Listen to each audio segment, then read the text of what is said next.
I mentioned the impacts assessment, and while the presentation is short, I just wanted to highlight a couple of key steps that we tend to use. This one is a diagram that we use with organizations to help them identify at a very high level their major impacts. And so what you can see in this diagram, which generically applies to just about any organization, is in the middle is the organization itself, its physical footprint, the structures that it inhabits, the people that it employs, and the key processes.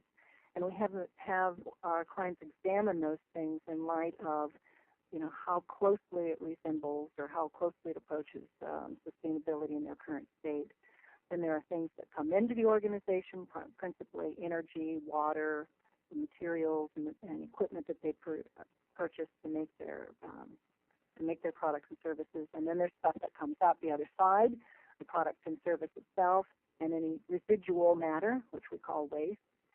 So that pretty much describes the impact of an organization or the flow of an organization, but we also have them consider the industry within which they reside, because they have an opportunity to influence vendors, competitors, other related stakeholders, and then we also have them consider the community in which they live because of the relationship there. And so in the process of using this diagram, we first ask, what would each of these components look like if it were completely sustainable? What would a completely sustainable energy source look like? What would it look like if all your materials were completely sustainable? How would you define that? What criteria would you use? And once we've clarified that, we then ask them, so where are you now, by way of identifying that gap? If you say that all materials need to be sustainably sourced, then that begs the question, well, how many of your materials are coming from sustainable sources right now? And that discrepancy helps them identify the scope of their initiative.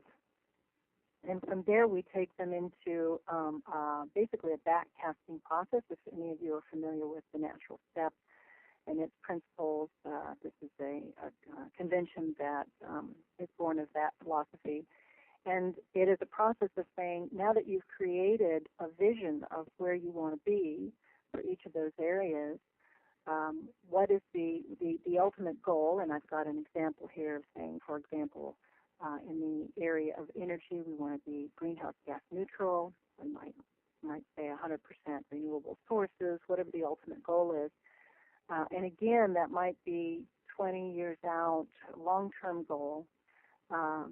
We then work backwards and ask the question, well, if that's where you want to be in 20 years, where would you need to be in 10 years in order to achieve that ultimate goal? And if that's where you want to be in 10 years, where would you need to be in 5 years to achieve the 10-year goal? And finally, where would you need to be next year in order to be set up for that 5-year goal? And that makes the process of achieving sustainability a little more doable to people because they can see the path.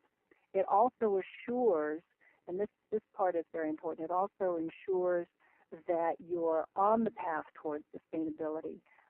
Too often we see organizations say, well, I've recycled all of my paper, so I guess I'm done with that aspect, and it loses sight of the ultimate target.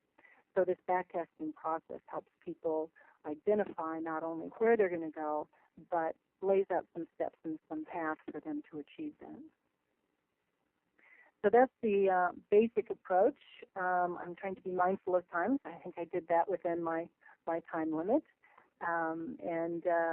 So we'll come back to these in terms of resources